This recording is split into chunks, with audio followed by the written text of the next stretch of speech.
There are names in Hollywood that do not need to appear frequently to still capture the world's attention, and Jack Nicholson is one of them. But what makes his story special is not fame itself, but the puzzling silence that followed after 2010. A silence without clear explanation, without a retirement announcement, and without any official farewell to cinema. He had once been a defining icon of his era, an actor who could turn a glance into something haunting, a smile into unease, and a role into an unforgettable mark. Yet at a point when he had reached a position any actor would dream of, Jack Nicholson chose to step away from the spotlight in an almost absolute way. No interviews, no new films, no public appearances, only rumors, questions, and growing curiosity. For more than a decade, the public has kept asking the same question: what really happened to Jack Nicholson? Did he retire because of his health, because of age, or because of something deeper that was never revealed? And more importantly, why would someone who had always lived at the very center of Hollywood choose to disappear completely from the place that built his name? All theories only made the mystery deeper. Then, when rare information resurfaced in 2025, the picture of his withdrawal began to gain its first fragments. Not to resolve curiosity, but seemingly to deepen it further. And to understand why one of the most iconic faces in global cinema disappeared in such a way, the story must begin with the very early foundations that shaped Jack Nicholson as a person. From the outside, Jack Nicholson's childhood seemed ordinary, like that of many other children in a small American town. But the unusual part of the story is not what he experienced, but what he was not told. For many years of his early life, Jack believed that the woman he called his mother was actually his sister, while the woman he thought was his grandmother was in fact his real mother. What makes this even more striking is that no one told him the truth. It was not a secret revealed early on, but a hidden reality maintained for so long that it became the invisible foundation of his entire childhood. Jack grew up in a world where his own family identity had already been rearranged before he was even able to ask questions. It was only at the age of 37, when he had already become a Hollywood star, that he accidentally discovered the truth through an investigative article. That moment was not just a shock of information, but a complete collapse of personal memory. Everything he believed about his family, his origins, his past, all of it suddenly became uncertain. What was even more painful was that by the time the truth came out, there was no one left to confront. The only people who could have explained the story, those who had chosen silence for so many years, had already passed away. Jack received no explanation and no chance to hear answers from those who created the secret. From this point on, many later observers believed that part of Jack Nicholson's personality, his reserve, his emotional distance, and his private way of processing feelings, may have originated from a beginning he was never prepared to understand. A childhood that was not fully his own, but built on fragments he only discovered too late. And perhaps it was this lateness that shaped the way he viewed the world, always observing, always keeping distance, and never fully belonging anywhere. No one looking at young Jack Nicholson would have guessed that he would become one of the most iconic faces in American cinema. His path to Hollywood did not begin under the spotlight or with major roles, but with very small, almost anonymous jobs within the film industry. At one point, Jack worked in an animation studio, the kind where characters like Tom and Jerry were created, in a role that placed him at the very edge of the industry he longed to enter. He even seriously considered becoming an animator, not out of grand ambition, but because it was the clearest way to stay connected to the world of film at that time. What set Jack apart, however, was not an early advantage, but his refusal to remain at the bottom. Instead of accepting a background role, he moved toward acting, a risky decision at a time when no one knew whether he could succeed. His training under Jeff Corey became a turning point. There, Jack was not taught simply to act well, but to observe real life, study people, and transform personal experience into emotional material. This gradually formed his distinctive acting style, natural, unforced, imperfect, yet deeply authentic and often unpredictable. His major breakthrough came almost by chance with Easy Rider in 1969. The role was not originally intended for him, But when the opportunity arrived, Jack turned it into a defining moment. From there, he entered Hollywood in a way that could no longer be reversed. After Easy Rider, everything moved faster, larger and heavier. A series of roles elevated him to the center of American cinema, from One Flew Over the Cuckoo's Nest to Terms of Endearment, and later the Joker in Batman. A role that became not only iconic but part of popular culture itself. Yet the higher he rose, the less he seemed like an ordinary actor. He became a phenomenon, a figure difficult to define, both familiar and distant at the same time. And perhaps this rapid ascent raised an unspoken question. What happens when someone has stayed at the top for too long?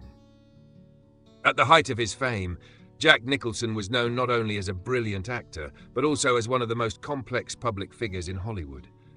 However, what makes his story noteworthy is not the number of relationships, but the way they gradually reflected a quiet internal shift. A fatigue that is difficult to name. His longest and most discussed relationship with Anjelica Huston was once considered one of Hollywood's iconic romances. But behind the appearance of stability lay prolonged tensions, especially after Nicholson admitted to having a child with another woman. That moment marked not only a fracture in the relationship, but also a deeper shift in how he viewed long-term emotional bonds. Later relationships with Rebecca Broussard and Lara Flynn Boyle followed, but instead of bringing stability, they seemed to highlight something else. Jack Nicholson was entering a period where he no longer had the energy to balance his career, fame, and a private life constantly exposed to public attention. What mattered most was not the individual relationships themselves, but the change in his rhythm of life. Those close to him began to notice that Jack appeared less frequently in public, no longer maintained the same intense work schedule as before, and no longer showed the same enthusiasm for new projects as in earlier years. By the late 2000s, this change had become more apparent. He began to turn down many offers, no longer pursued major roles, and gradually withdrew from the working rhythm that had once been the center of his life. The film How Do You Know in 2010 is considered his final appearance on the big screen, but even then, it no longer felt like a peak moment, but rather a gentler form of closure. There was no retirement announcement, no formal farewell, only a gradual fading from public view, as if he were leaving the stage in a way that only he himself had chosen. And it was precisely this wordless withdrawal that opened up a void, leading the public to ask a bigger question. Where exactly is Jack Nicholson, and what made him choose to disappear instead of continuing to stand under the Hollywood spotlight? After gradually vanishing from the screen, Jack Nicholson did not disappear in the sense of ceasing to exist.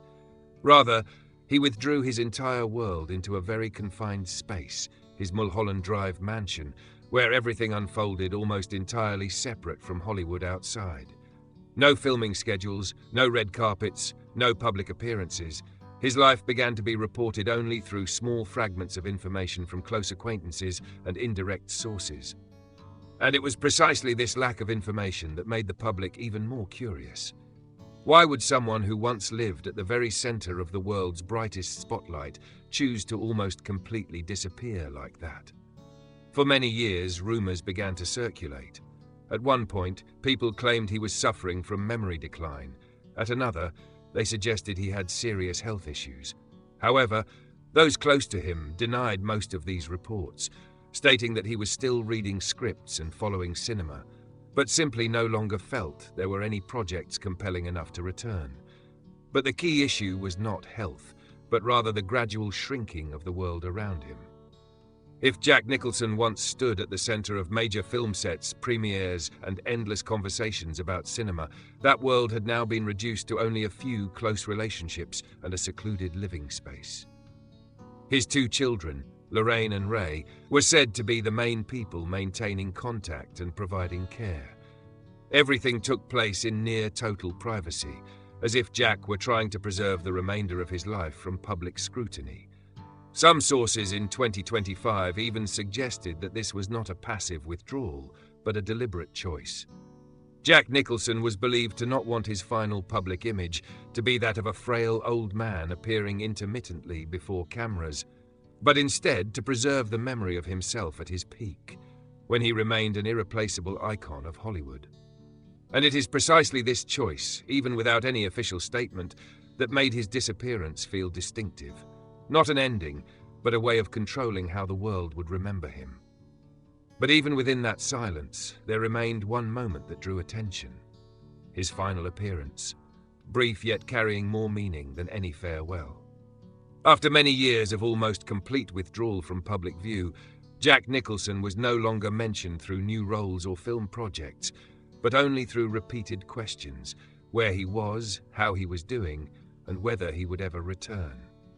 That is why, when images of him suddenly appeared at the SNL 50 event in February 2025, the public reaction was not simply surprise, but almost a moment of shock.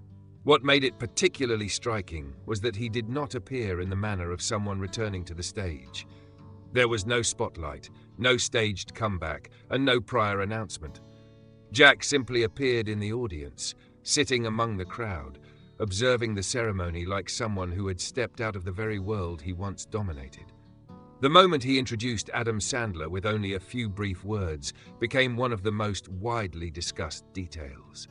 Not because the line itself was symbolic, but because of how he said it. Calm, concise, unembellished. It did not feel like a performance, but rather a natural reflex of someone no longer accustomed to being under public gaze. But what made the moment heavier was not the speech, but the image itself. At that time, Jack Nicholson was no longer the energetic man who once dominated the big screen. Although he still retained his familiar presence, his gaze, expressions, and distinctive aura, his body clearly reflected the passage of time. The slowing of his movements, the caution in each step, and the overall subdued presence all created a clear impression. This was not a return, but an appearance of observation. The walking cane he used became a detail that many could not ignore. It was not only a sign of age, but also a reminder that even the greatest icons of Hollywood are not beyond the passage of time. And in that moment, Jack Nicholson was no longer a distant cinematic legend, but a human being in the later stage of a long journey. What was most notable is that after that event, he did not appear again. There were no interviews explaining it, no follow-up images, and no signs suggesting it was the beginning of anything new. It was as if a door had opened briefly, only to close immediately afterwards. And precisely because of its brevity, the SNL 50 moment was not seen as a comeback, but gradually understood as an unofficial farewell, a quiet departure, consistent with the way Jack Nicholson had seemingly chosen to spend his final years. When all the fragments of Jack Nicholson's life are put together, the answer to his disappearance is no longer found in a single cause. It was not a sudden health crisis, nor an official retirement decision, but rather the convergence of multiple factors unfolding quietly over time. Age, the changing nature of Hollywood, and most importantly, a shift within his own inner world. One thing is clear: Jack Nicholson was never pushed out by Hollywood. He was not forgotten nor replaced. Instead, he gradually withdrew from that world in his own way, slowly, deliberately, and almost without leaving any official trace. He chose silence over explanation, and disappearance over confronting a public version of himself in old age. In an industry where image often matters more than the person behind it, that decision carries a different meaning. Jack Nicholson seemed to understand that if he continued appearing, he would inevitably face an unavoidable transformation. Time would blur the image the world had once known.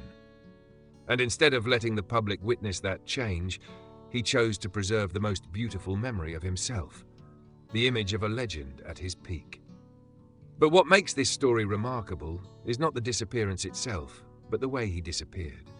No noise, no controversy, no statement. Only a gradual withdrawal, to the point where by the time people realized it, he had already been far from the stage for quite some time. And perhaps that is precisely why Jack Nicholson continues to fascinate the world to this day. Not because of how often he appears, but because he chose not to appear anymore, in a way that turns silence itself into part of the legend.